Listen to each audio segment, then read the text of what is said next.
So what's up, guys? It's the Real Kid here, and I want to welcome you to my finance series, which is going to be 5 episodes, which is going to be only 5 minutes of basically explaining and how to better yourself financially for the everyday people. Okay, so I'm not gonna be one of those people that be like, oh, if you do this and that, you get $10,000 a month. And no, that's not me. Okay, this is for the average everyday person, somebody who, let's say, just got out of high school, all the way to don't know where to put their career. So I would say probably around the age of by the time you're 18 to even about 50. Let's just go with that.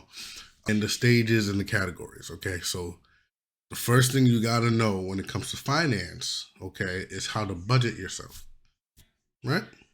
So when it comes to budgeting yourself, the first thing you need to do is get your income, okay? Any money that comes in throughout the month, even if it's from friends or family or anything like that, from your job, you got to have that as your base, basically.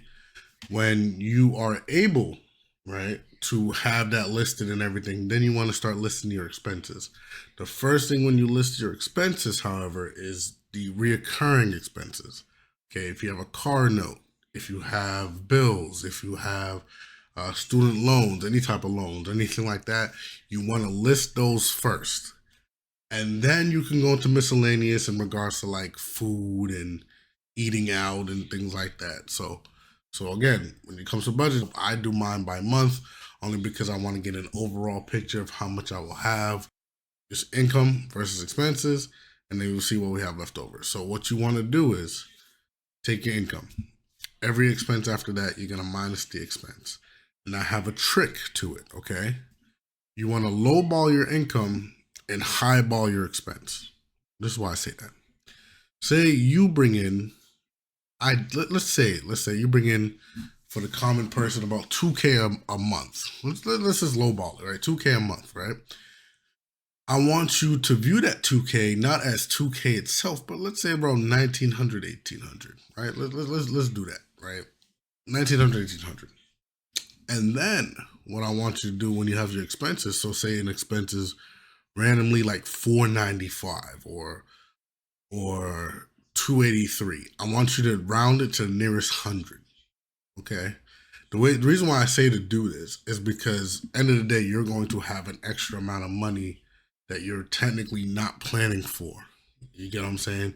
So you're gonna have an extra amount of money left over because you're highballing your expenses and you're lowballing your income.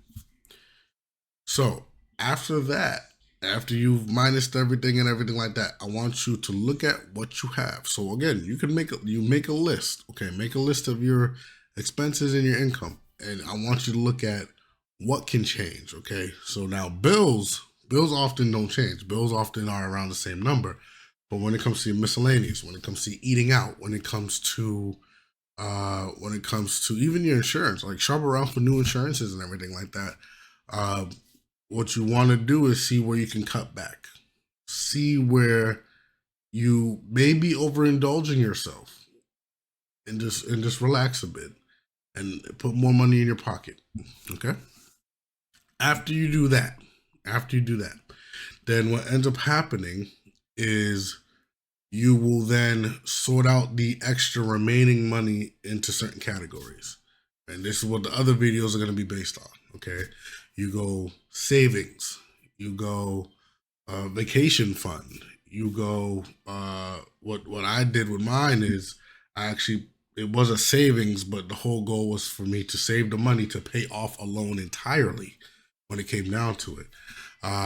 Emergency fund is a huge one. A lot of people don't have an emergency fund, so whenever a random expense comes in, they don't have the money to pay for it.